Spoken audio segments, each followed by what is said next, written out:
بسم اللہ الرحمن الرحیم۔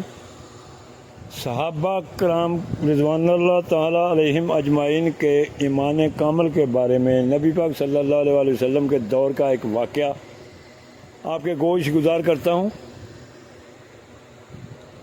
حضرت ابو دجانہ کی ہر روز کوشش ہوتی کہ وہ نماز فجر رسول اللہ صلی اللہ علیہ وسلم کے پیچھے ادا کریں، لیکن نماز کے فوری بعد یا نماز کے ختم ہونے سے پہلے ہی مسجد سے نکل جاتے۔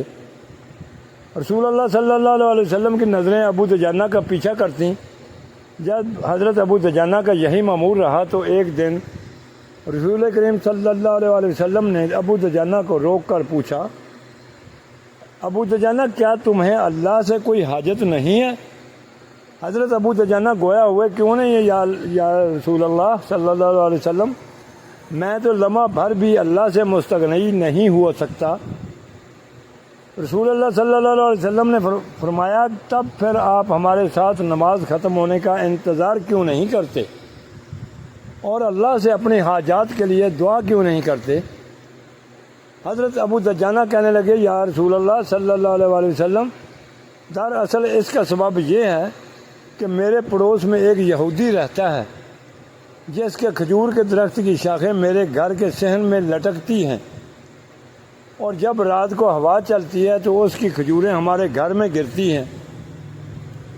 میں مسجد سے اس لیے جلدی نکلتا ہوں تاکہ ان گری ہوئی کھجوروں کو اپنے خالی پیٹ بچوں کے جاگنے سے پہلے چن کر اس یہودی کو لوٹا دوں، مبادا وہ بچے بھوک کی شدت کی وجہ سے ان کھجوروں کو کھا نہ لیں۔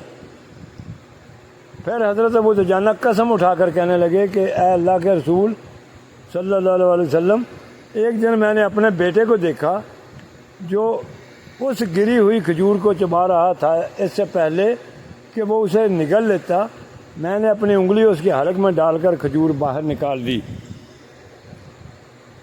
اے اللہ کے رسول، جب میرا بیٹا رونے لگا تو میں نے کہا، اے میرے بچے، مجھے حیا آتی ہے کہ کل قیامت کے دن میں اللہ کے سامنے بطور چور کھڑا ہوں۔ سیدنا حضرت ابو بکر صدیق رضی اللہ تعالیٰ عنہ پاس کھڑے یہ سارا ماجرا سن رہے تھے۔